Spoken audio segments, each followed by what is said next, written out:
अर्थव्यवस्था परिवार की मूलभूत आवश्यकताएं। बच्चों, परिवार का कुशल संचालन, जीवन स्तर और सुख समृद्धि, ये बहुत कुछ परिवार की अर्थव्यवस्था पर निर्भर करता है। ये गृहिणी का उत्तरदायित्व होता है कि वो अर्थव्यवस्था को बुद्धिमत्ता से संतुलित करे। यदि परिवार की आय और उसका व्यय का संतुलन ठीक रहता है तो परिवार की आवश्यकताओं की अधिकतम संतुष्टि होती है। नहीं तो आय से व्यय अधिक होने पर परिवार पर ऋण का बोझ लद जाता है। इस दृष्टि से गृह व्यवस्था में कुशल अर्थव्यवस्था के लिए बहुत महत्वपूर्ण स्थान है। अर्थव्यवस्था का बहुत महत्वपूर्ण स्थान है। अर्थव्यवस्था के जो कारक हैं वो है अर्थव्यवस्था एक प्रक्रिया। परिवार की अर्थव्यवस्था एक जटिल प्रक्रिया होती है। ये लगातार चलने वाली प्रक्रिया होती है, तो इसमें नियोजन, नियंत्रण और मूल्यांकन किया जाता है। मतलब कि परिवार की आर्थिक गतिविधियों के लिए योजना बनाई जाती है, उसका नियंत्रण और मूल्यांकन करना आवश्यक होता है।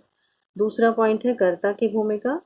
तो परिवार में मुख्य रूप से आय के रूप में धन कमाने का उत्तरदायित्व परिवार के कर्ता के ऊपर होता है। तीसरा है व्यय की योजना बनाना। तो व्यक्ति की आय एक निश्चित सीमा तक होती है और व्यय क्या होता है?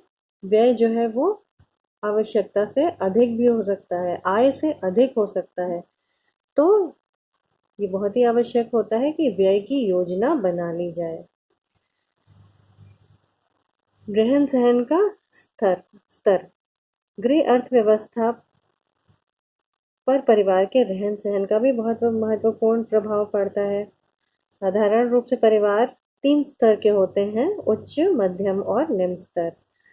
तो निम्न स्तर वाले परिवार में मध्यम वर्ग के परिवार की अपेक्षा धन का कम व्यय होता है और मध्यम वर्ग में उच्च वर्ग की अपेक्षा कम व्यय होता है। उच्च वर्ग में क्या होता है? उच्च वर्ग में धन का आगमन अधिक होता है, तो उनका धन परिवार की शान शौकत को बनाए रखने के लिए विलासिता पर अधिक धन व्यय होता है। पांचवा कारक होता है सामाजिक आर्थिक परिवर्तन। कई सारे ऐसे सामाजिक परिवर्तन होते हैं, सामाजिक आर्थिक परिवर्तन होते हैं जिसमें नई नई आविष्कार होते रहते हैं और परिवार उनकी ओर आकर्षित होता है।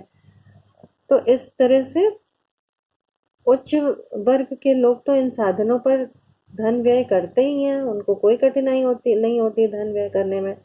परंतु मध्यम स्तर के परिवार भी इनकी ओर आकर्षित होते हैं। फिर एक कारक है परिवार के सदस्यों की संख्या। परिवार के सदस्यों की संख्या कम होती है तो धन अपेक्षाकृत कम खर्च होता है। परिवार के सदस्यों की संख्या जब अधिक होती है तो आवश्यकताएं भी अधिक होती हैं सदस्यों की और धन भी अधिक व्यय।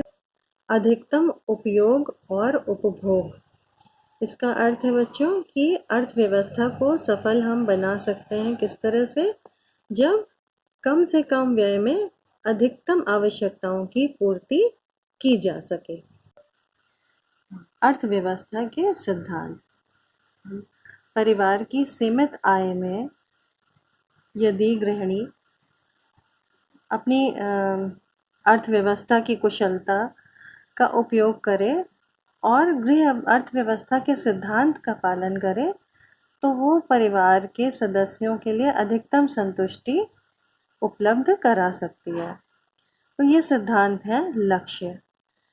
प्रत्येक परिवार के सामने कुछ लक्ष्य निर्धारित होते हैं, जैसे ये लक्ष्य हो सकते हैं विवाह, शिक्षा, मकान बनाना। तो इन आय का उपयोग करते समय इन लक्ष्यों को ध्यान में रखना चाहिए और इनकी पूर्ति के लिए किन किन आवश्यक मदों पर कितना धन व्यय किया जाएगा, ये गृहिणी इसकी योजना बना सकती है। दूसरा है आय का विश्लेषण।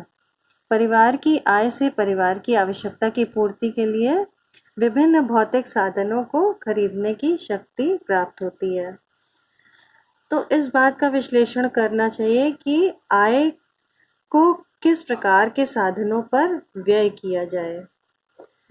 इसके बाद है अल्प और दीर्घकालीन योजनाएं। अल्पकालीन योजनाएं वो होती हैं जिनकी हमें कम मतलब तुरंत ही वर्तमान समय में जिन आवश्यकताओं की पूर्ति करनी हो, या जो वर्तमान समय की हमारी योजनाएं होती हैं, जैसे भोजन है, वस्त्र है, शिक्षा, बिजली, ये सब अल्पकालीन योजनाएं होती हैं।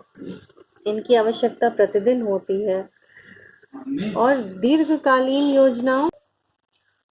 दीर्घकालीन योजनाएं होती हैं जिनको पूरा करने के लिए हमारे पास कुछ समय होता है, लेकिन उनकी व्यवस्था हमें वर्तमान समय से ही करनी होती है, जैसे मकान बनवाना, उच्च शिक्षा, विवाह या कोई उद्योग स्थापित करना।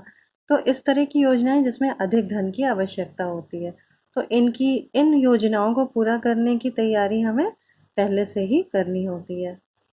फिर है भविष्य का ध्यान। पारिवारिक आय व्यय की योजना के साथ भविष्य की योजना का प्रावधान भी अर्थव्यवस्था का महत्वपूर्ण सिद्धांत है। अपना आय व्यय में बचत करके कुछ धन संचय करें जो भविष्य में या फिर वृद्धावस्था में काम आ सके। फिर है छोटी योजना की प्राथमिकता। परिवार में छोटी छोटी योजनाएं अधिक होती हैं जिनकी पूर्ति करना आवश्यक होता है। इनको अगर पूरा न कर पाए तो परिवार के सदस्यों में असंतोष बढ़ता है। तो दीर्घकालीन योजनाओं के साथ छोटी योजनाओं को पूरा करना भी आवश्यक होता है। सभी सदस्यों की संतुष्टि अर्थव्यवस्था का एक बहुत बड़ा भाग है या बहुत महत्वपूर्ण हिस्सा है कि परिवार के सदस्यों की अधिकतम संतुष्टि हो जाए। इसके लिए गृहिणी को आय और व्यय को इस प्रकार से संतुलित करना चाहिए कि सीमित आय में परिवार के सभी सदस्यों की आवश्यकता की पूर्ति संभव हो सके।